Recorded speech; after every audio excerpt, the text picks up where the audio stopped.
నమస్కారం ప్రజా పిలుపు న్యూస్ కి స్వాగతం. హెడ్లైన్ చూద్దాం.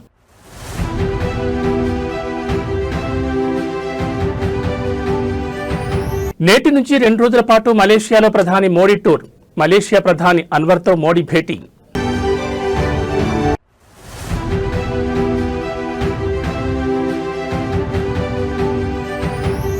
రాష్ట్రంలో సరికొత్త సాంకేతిక విప్లవానికి కూటమి ప్రభుత్వం శ్రీకారం. నేడే క్వాంటం వ్యాలీకి శంకుస్థాపన.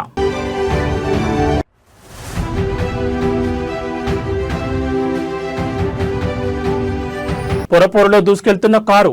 నేడు కామారెడ్డి జిల్లాలో కేటీఆర్ పర్యటన.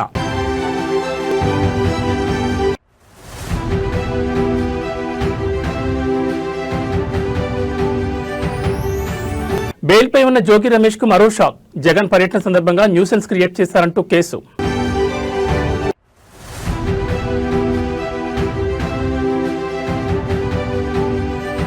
అదనపు టారిఫ్లను తగ్గించిన ట్రంప్. రష్యా చమురు దిగుమతుల నిలిపివేతకు భారత్ కట్టుబడి ఉందని వెల్లడి. ఇక డీటెయిల్స్ చూస్తే ప్రధాని నరేంద్ర మోడీ 2 రోజుల మలేషియా పర్యటనకు బయలుదేరారు. ఈ పర్యటనలో భాగంగా ఆయన మలేషియా ప్రధాని అన్వర్ ఇబ్రహీంతో భేటీ కానున్నారు.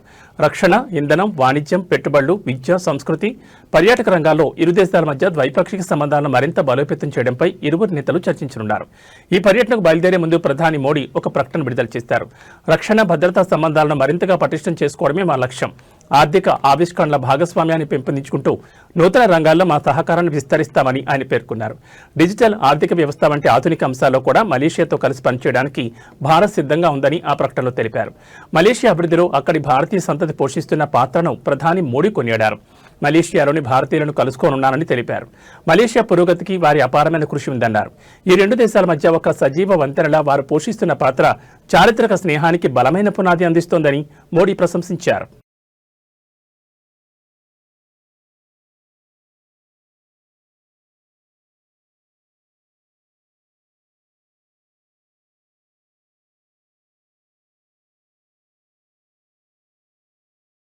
రాష్ట్రంలో సరికొత్త సాంకేతిక విప్లవానికి కూటమి ప్రభుత్వం శ్రీకారం చుట్టింది. అమరావతిలో నిర్మించి తలపెట్టిన క్వాంటం వ్యాలీకి సీఎం చంద్రబాబు, కేంద్ర మంత్రి జితేంద్ర సింగ్ తో కలిసి నేడు శంకుస్థాపన చేయనున్నారు. తుళ్లూరు మండలం ఉద్దండరాయనిపాలెంలో ఈ వేడుక జరగనుంది. క్వాంటం టెక్నాలజీలో ఏపీని అగ్రగామిగా నిలపాలన్న లక్ష్యంతోనే దీని రూపకల్పన జరుగుతోంది. దేశంలో క్వాంటం విప్లవానికి నాయకత్వం వహించే దిశగా రాష్ట్రం అడుగులు వేస్తోంది. ఈ క్వాంటం వ్యాలీ కోసం ప్రభుత్వం 50 ఎకరాలు కేటాయించింది.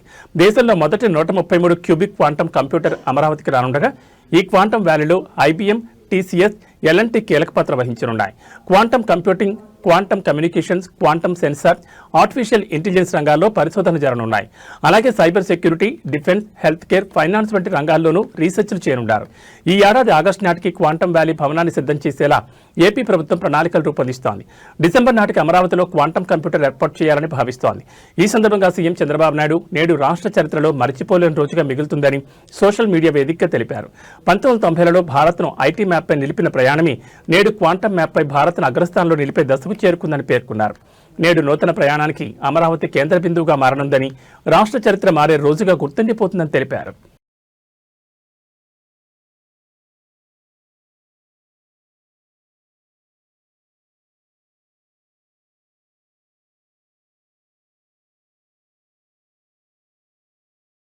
మున్సిపల్ ఎన్నికల ప్రచారంలో భాగంగా నేడు కామారెడ్డి జిల్లాలో బీఆర్ఎస్ వర్కింగ్ ప్రెసిడెంట్ కేటీఆర్ పర్యటించనున్నారు. బాన్సువాడ, బిచ్చుకుంద, ఎల్లారెడ్డి పట్టణాల్లో బీఆర్ఎస్ అభ్యర్థులకు మద్దతుగా ప్రచారం చేయనున్నారు. శనివారం మధ్యాహ్నం జిల్లాకు చేరుకోనున్న కేటీఆర్ ర్యాలీలు, కార్నర్ మీటింగ్లలో పాల్గొనున్నారు. అసెంబ్లీ ఎన్నికల్లో అబద్ధపు హామీలతో కాంగ్రెస్ ప్రభుత్వం వంచిన తీరును ఆయన ఎండగట్టనున్నారు. బీఆర్ఎస్ హయాంలో జరిగిన అభివృద్ధిని, కాంగ్రెస్ పాలనలో జరుగుతున్న అవినీతిని వివరిస్తూ ఓట్లను అభ్యర్థించనున్నారు. కాగా కేటీఆర్ పర్యటన నేపథ్యంలో బీఆర్ఎస్ నేతలు ఇప్పటికే విస్తృత ఏర్పాట్లు చేశారు. బాన్సువాడ, బిచ్చుకుంద, ఎల్లారెడ్డి పట్టణాల్లో ర్యాలీలు, కార్నర్ మీటింగ్లు జరిగే ప్రాంతాలను గులాబీ జెండాలతో ముస్తాబు చేశారు. మాజీ ఎమ్మెల్యేలు బాజిరెడ్డి గోవర్ధన్, జాజా సురేందర్, హనుమంత్ షిండే దగ్గరుండి ఏర్పాట్లను పర్యవేక్షిస్తున్నారు. మధ్యాహ్నం బాన్సువాడకు చేరుకోనున్న రామన్న కొయ్యగుట్ట, అమరవీరుల స్తూపం నుంచి పట్టణంలోని ప్రధాన రహదారి వెంట రోడ్ షో నిర్వహించనున్నారు. అనంతరం అంబేద్కర్ చౌరస్తాలో సుమారు 10,000 మందితో నిర్వహించనున్న బహిరంగ సభలో పాల్గొంటారని ఆర్టీసీ మాజీ చైర్మన్ బాజిరెడ్డి గోవర్ధన్ తెలిపారు.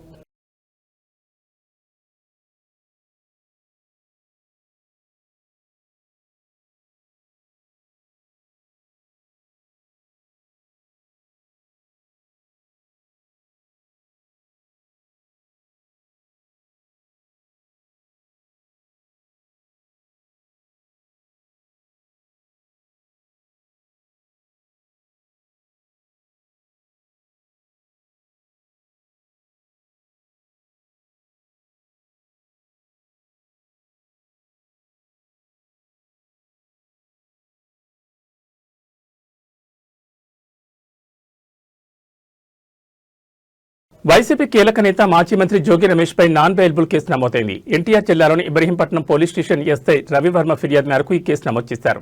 మాజీ సీఎం వైసీపీ అధినేత వైఎస్ జగన్మోహన్ రెడ్డి ఇటీవల ఇబ్రహీంపట్నంలో పర్యటించిన సందర్భంగా జోగి రమేష్ ఆధ్వర్యంలో వైసీపీ నేతలు బైక్ ర్యాలీ, భారీ జనసమీకరణ చేపట్టారు. ఈ కార్యక్రమాల వల్ల పబ్లిక్ న్యూసెన్స్ కారణమయ్యారని, పోలీసుల విధులకు ఆటంకం కలిగించారని ఫిర్యాదులో పేర్కొన్నారు. జనసమీకరణ చేయొద్దని అంతకుముందే జోగి రమేష్ కు పోలీసులు నోటీసులు జారీ చేశారు. అయినప్పటికీ పోలీసుల సూచనలను బేఖాతరు చేస్తూ మాజీ మంత్రి వ్యవహరించారని ఎస్ఐ రవివర్మ ఫిర్యాదులో పేర్కొన్నారు.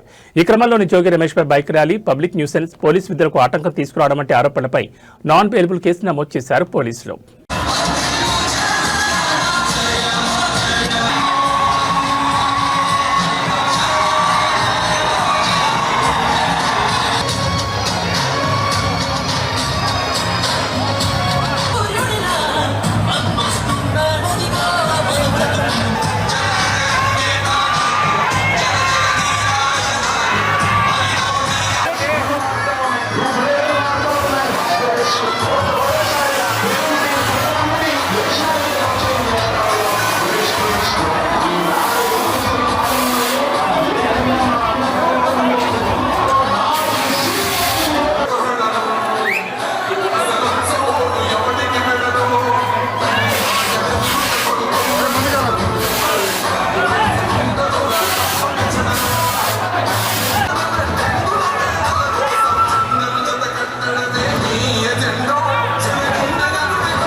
అరాచక ప్రభుత్వం నిన్నటి నుంచి ఏ విధంగా రాష్ట్రంలో వైఎస్ఆర్ కాంగ్రెస్ పార్టీ నాయకుల మీద, కుటుంబ సభ్యుల మీద, నివాసాల మీద ఏ విధంగా దాడి జరుగుతుందో మీరు అందరూ కూడా సభ్య సమాజం మొత్తం కూడా చూస్తూ ఉన్నారు. ఇప్పుడు ఈ క్షణంలో ఇబ్రహీంపట్నంలో ఉన్న నా ఇంటి మీద చంద్రబాబు నాయుడు కొడుకు లోకేష్ ఇద్దరు కూడా నా నివాసం మీద దాడి చేయడం కోసం, నా కుటుంబ సభ్యుల మీద దాడి చేయడం కోసం నన్ను ఏదైనా చేయాలి, కిరాతకంగా చేయాలి, రాక్షస ఆనందం పొందాలన్న ఉద్దేశంతో ఇప్పుడు దాడి జరుగుతున్న దృశ్యాలను మీరు మీడియా మిత్రులు అందరూ కూడా రాష్ట్ర ప్రజలందరూ కూడా గమనిస్తా ఉన్నారు. 83 రోజులు అన్యాయంగా అక్రమంగా ఒక ఫేక్ కేసులో చంద్రబాబు నాయుడు కొడుకు అన్యాయంగా ఇరికించి 83 రోజులు నన్ను జైల్లో పెట్టి నన్ను నా తమ్ముడిని రాక్షసానందం పొందారు. ఇది చాలేదా? ఇది చాలకపోగా పెట్రోల్ బాంబులు వేసి నన్ను నా కుటుంబాన్ని అంటే అపమార్చాలని చూస్తారా? ఏం చంద్రబాబు నాయుడు, ఏ లోకేష్, ఏంటి దుర్మార్గం? నన్ను అక్రమంగా 83 రోజులు నిర్బంధించింది చాలక, నన్ను నా తమ్ముడిని నా కొడుకును కూడా జైల్లో పెట్టింది చాలక, ఒక బలహీన వర్గాలకు సంబంధించిన జోగి రమేష్ ని నన్ను ఇబ్బంది పాలు చేయాలా, నన్ను హతమార్చాలా, నా కుటుంబాన్ని అంటే ఏ స్థాయికి వెళ్ళిపోతా ఉంది? ప్రజాస్వామ్యం, రాజ్యాంగం మొత్తం కూడా కూలీ చేస్తూ పోలీసు వ్యవస్థ చోద్యం చూస్తా ఉన్నారు. పోలీసులు ఉండి చోద్యం చూస్తా ఉన్నారు. పోలీసుల సమక్షంలో దాడా? పోలీసు చోద్యం చూస్తారా? లోకేష్ కి చెప్తా ఉన్నా మీ ద్వారా, నా ఇంటికి నీళ్ళు ఎంత దూరమో నీ ఇంటికి నా ఇల్లు అంతే దూరం. ఇవాళేమో సంబరపడుతున్నాయో, రాక్షస ఆనందం పొందుతానో హెచ్చరిస్తా ఉన్నా. మీడియా మిత్రుల ద్వారా చెప్తా ఉన్నా, రాష్ట్ర ప్రజల సమక్షంలో చెప్తా ఉన్నా, ఇది దుర్మార్గమైన చర్య. నేనేం చేశానా? నువ్వు 83 రోజులు నీ అయ్యా నువ్వు నన్ను జైల్లో పెట్టి రాక్షసానందం పొంది చాలక నా ఇంటి మీద దాడి చేస్తావా? Petrol bomb. ప్రభుత్వ సలహాదారు కె కేశవరావు కుమారుడు వెంకట్ కు బెదిరింపులు రావడం ప్రస్తుతం రాజకీయంగా హాట్ టాపిక్ గా మారింది.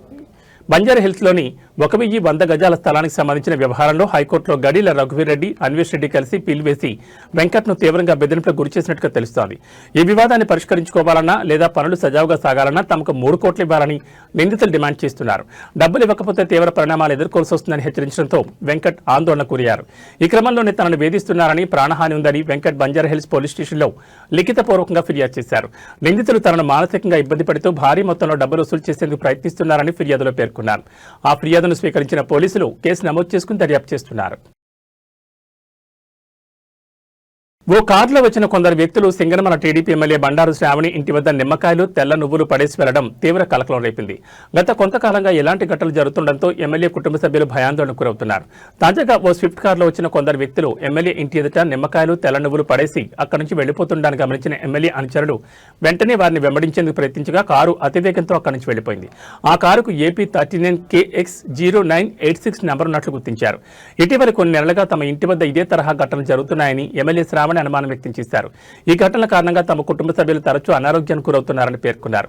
ఈ కుట్ర వెనుక సింగనమల నియోజకవర్గానికి చెందిన ఓ అసమ్మత నేత హస్తం ఉండొచ్చని ఎమ్మెల్యే వర్గీయులు అనుమానిస్తున్నారు. రాజకీయంగా ఎదుర్కోలేక ఇలాంటి మార్గాలు ఎంచుకుంటున్నారని వారు ఆరోపించారు. ఈ ఘటనపై ఎమ్మెల్యే అనుచరుల ఫిర్యాదు మేరకు అనంతపురం 2 టౌన్ పోలీసులు కేసు నమోదు చేశారు. కారు నెంబర్తో పాటు సీసీటీవీ ఫుటేజ్ ఆధారంగా నిందితులను గుర్తించేందుకు దర్యాప్తును వేగవంతం చేసినట్లు పోలీసులు తెలిపారు.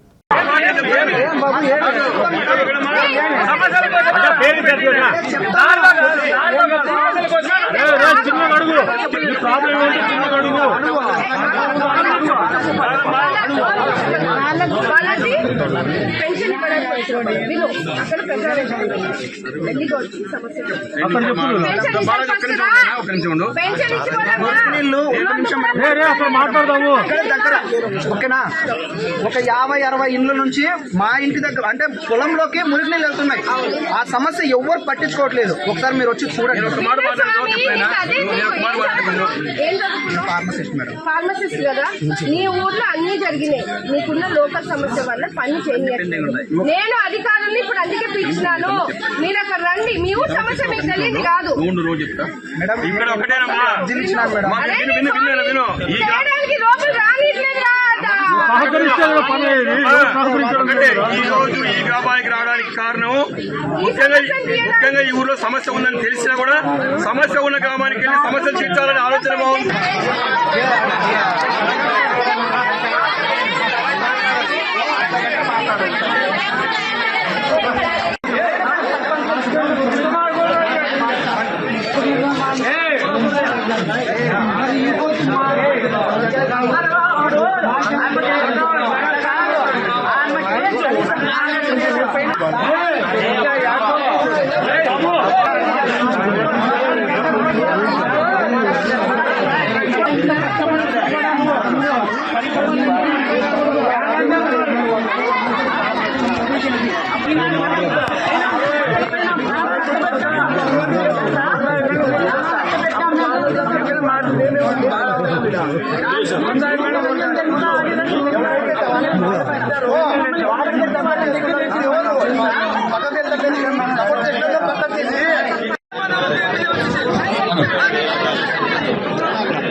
వందే భారత్ రైళ్లను పేల్చేస్తామని బెదిరిస్తూ రైల్వే అధికారులకు ఓ ఆగంతకుడు లేఖ రాసిన ఘటన కలకలం రేపింది. ఈ లేఖ ఈ నెల 3వ తేదీన ఓ పోస్టు ద్వారా రైల్వే జీఎం చేరినట్లు అధికారులు తెలిపారు.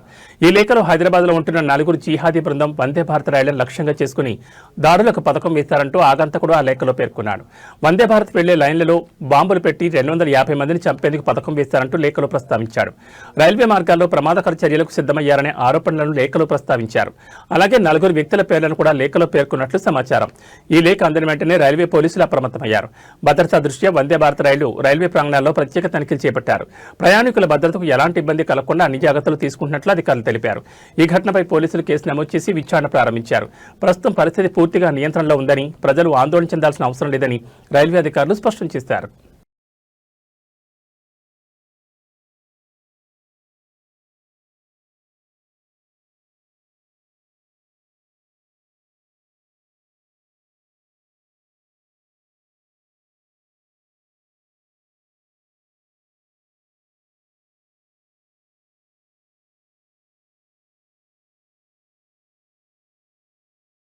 మేడ్చల్ జిల్లా బోడుపల్లికి చెందిన మహిళా సాఫ్ట్వేర్ ఇంజనీర్ విజయారెడ్డి తన 2 పిల్లలతో కలిసి ఆత్మహత్య చేసుకున్న ఘటనలో మిస్టరీ వీడినట్టుగా తెలుస్తోంది. డిప్రెషన్తోనే ఆమె చనిపోవాలని నిర్ణయం తీసుకున్నట్లుగా పోలీసులు ప్రాథమికంగా అంచనాకొచ్చారు. అయితే ఆమె డిప్రెషన్ కారణాలపై కేసులో మరింత సమాచారం సేకరించాల్సి ఉన్నట్లుగా తెలుస్తోంది. మొదటి నుంచి తల్లి మాటలను తూచా తప్పకుండా పాటించేలా పిల్లలు ఉండడంతో ఆ కంట్రోల్తోనే వాళ్లను కూడా ఆమె తన వెంట తీసుకెళ్లినట్లుగా పోలీసులు భావిస్తున్నారు. తల్లి ఏం చెప్తే చేసేందుకు సిద్ధమై విజయారెడ్డితో కలిసి పిల్లలు కూడా జనవరి 30న రాత్రి హైదరాబాద్ గట్కేసర్ మార్గంలో చెర్లపల్లి వద్ద రైలు కింద పడి ఆత్మహత్యకు పాల్పడినట్లుగా ప్రాథమికంగా నిర్ధారణకొచ్చారు. ఇక విజయారెడ్డి 2వ ఫోన్ వాడారనే ప్రచారంలో ఏమాత్రం నిజం లేదని పోలీసులు వెల్లడించారు. అదేవిధంగా చనిపోవడానికి వారం రోజుల ముందు కాల్ డేటాపై కూడా సమగ్రంగా విచారణ చేపట్టామని తెలిపారు. కేసులో ఆమె పనిచేసే ఆఫీసులో 16 మందితో పాటు బంధువులను విచారించగా ఎలాంటి అనుమానాస్పద లీడ్ దొరకలేదని పోలీసులు స్పష్టం చేశారు.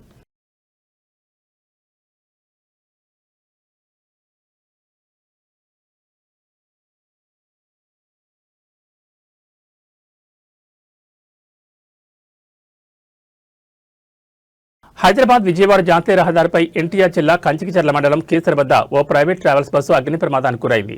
బస్సు దగ్ధమైనప్పటికీ డ్రైవర్ అప్రమత్తతో పెను ప్రమాదం తప్పింది. ప్రయాణికులందరూ సురక్షితంగా బయటపడడంతో అందరూ ఊపిరి పీల్చుకున్నారు. హైదరాబాద్ నుంచి విజయవాడకు బయలుదేరిన ప్రైవేట్ ట్రావెల్స్ బస్సులో ఒక్కసారిగా వెనుక భాగంలో మంటలు చెలరేగాయి. వెనుక నుంచి పొగలు మంటలు రావడానికి గమనించిన డ్రైవర్ వెంటనే అప్రమత్తమై బస్సును రోడ్డు పక్కకు నిలిపివేసి ప్రయాణికులను క్షణాల్లో బయటకు దించాడు. అప్పటికే మంటలు వేగంగా వ్యాపించడంతో బస్సు పూర్తిగా దగ్ధమైంది. బస్సులో ఉన్న మొత్తం 39 మంది ప్రయాణికులు సురక్షితంగా బయటపడడంతో పెను ప్రమాదం తప్పింది. ఈ ఘటనలో ఎవరికీ గాయాలు కాలేదని అధికారులు తెలిపారు. డ్రైవర్ తీసుకున్న సత్వర నిర్ణయంతోనే పెద్ద ప్రమాదం తప్పిందని స్థానికులు చెబుతున్నారు. బస్సు అగ్ని ప్రమాదం కారణంగా జాతీయ రహదారిపై ట్రాఫిక్ అంతరాయం ఏర్పడింది. సమాచారం అందుకున్న పోలీసులు ఘటనా స్థలానికి చేరుకుని ట్రాఫిక్ ను క్లియర్ చేశారు. అగ్నిమాపక సిబ్బంది అక్కడికి చేరుకుని మంటలను అదుపులోకి తీసుకొచ్చారు. బస్సు వెనుక భాగంలో ఉన్న ఇంజన్ లేదా వైర్లలో సాంకేతిక లోపం వల్లే ఈ అగ్ని ప్రమాదం జరిగి ఉండొచ్చని పోలీసులు ప్రాథమికంగా అనుమానిస్తున్నారు. ఘటనపై కేసు నమోదు చేసి దర్యాప్తు చేపట్టారు.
మంచిర్యాల జిల్లా బెల్లంపల్లి పట్టణంలోని బెల్లంపల్లి బస్తీ ఇంటిగ్రేటెడ్ బాలికల వసతిగృహం విద్యార్థులకు ఫుడ్ పాయిజన్ కావడంతో దవాఖానాకు తరలించారు.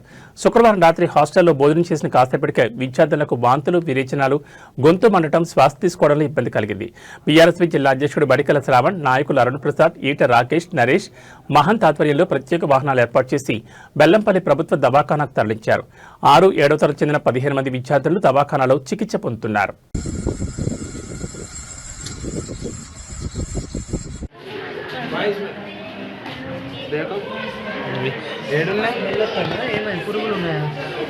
పురుగులు వస్తే బ్లాక్ కలర్ లైట్ పెట్టరా బాబు, అరే మంచిగా పెట్టరా. లైటింగ్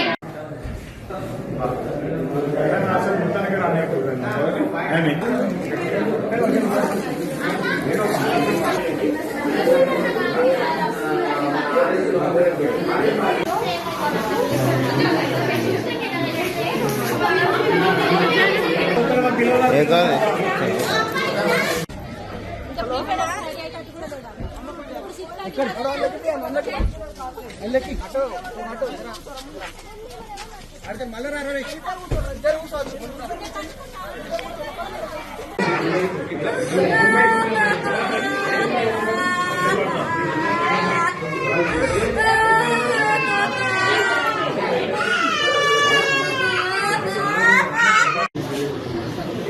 ఏమి పడుతున్నాం, చలిపెడుతున్నా. ఏం కాదు, ఏం కాదు, భయపడకు.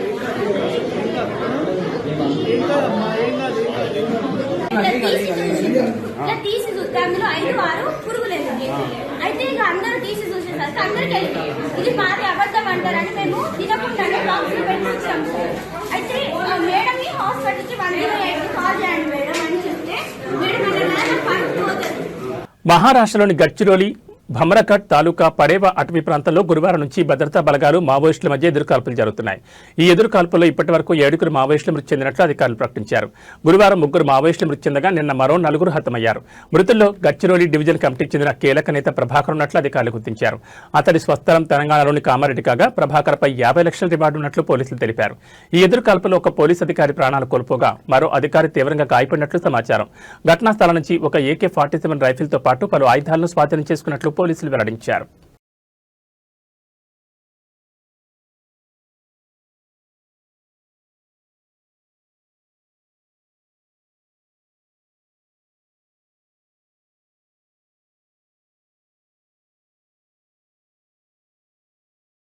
అమెరికా అధ్యక్షుడు డొనాల్డ్ ట్రంప్ భారత్కు శుభవార్త చెప్పారు. ఇటీవల భారత్పై విధించిన ప్రతీకార సుంకాలను రద్దు చేస్తున్నట్లు ప్రకటించారు.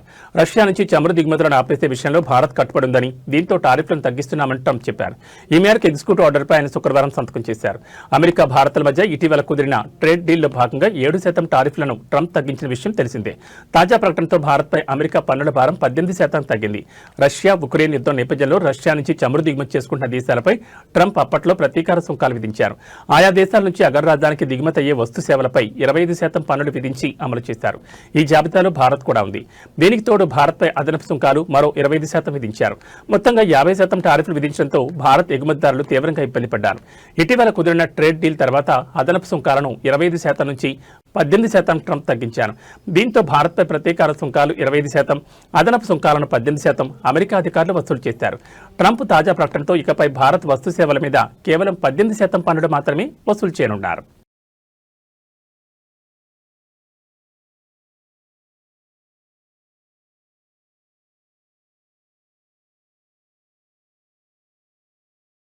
ఇస్లామాబాద్లోని షియా మస్జిద్పై జరిగిన ఘోర ఆత్మహత్యాన్ని నిరసిస్తూ కాశ్మీర్లోని పలు ప్రాంతాల్లో భారీ నిరసనలు జరిగాయి. మైనార్టీలను లక్ష్యంగా చేసుకుని జరుగుతున్న దాడులను అరికట్టడంలో పాకిస్తాన్ విఫలమైందని నిరసనకారులు మండిపడ్డారు.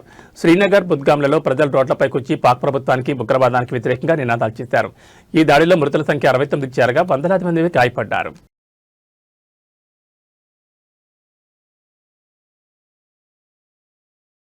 ఇక బులెటిన్ ముగించే ముందు హెడ్లైన్స్ మరోసారి.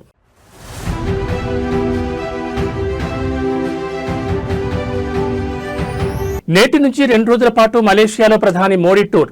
మలేషియా ప్రధాని అన్వర్తో మోడీ భేటీ.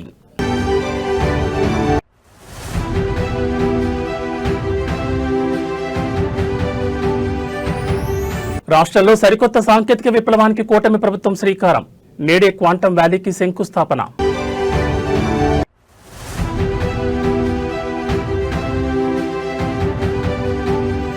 పొరపోరులో దూసుకెళ్తున్న కారు. నేడు కామారెడ్డి జిల్లాలో కేటీఆర్ పర్యటన.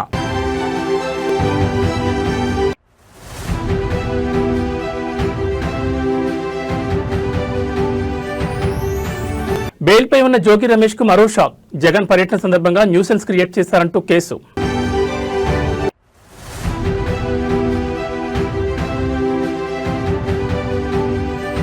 అదనపు టారిఫ్లను తగ్గించిన ట్రంప్. రష్యా చమురు దిగుమతుల నిలిపివేతకు భారత్ కట్టుబడి ఉందని వెల్లడి. ఇవి బులెటిన్ విశేషాలు. మరో బులెటిన్లో మళ్ళీ కలుసుకుందాం. నమస్కారం.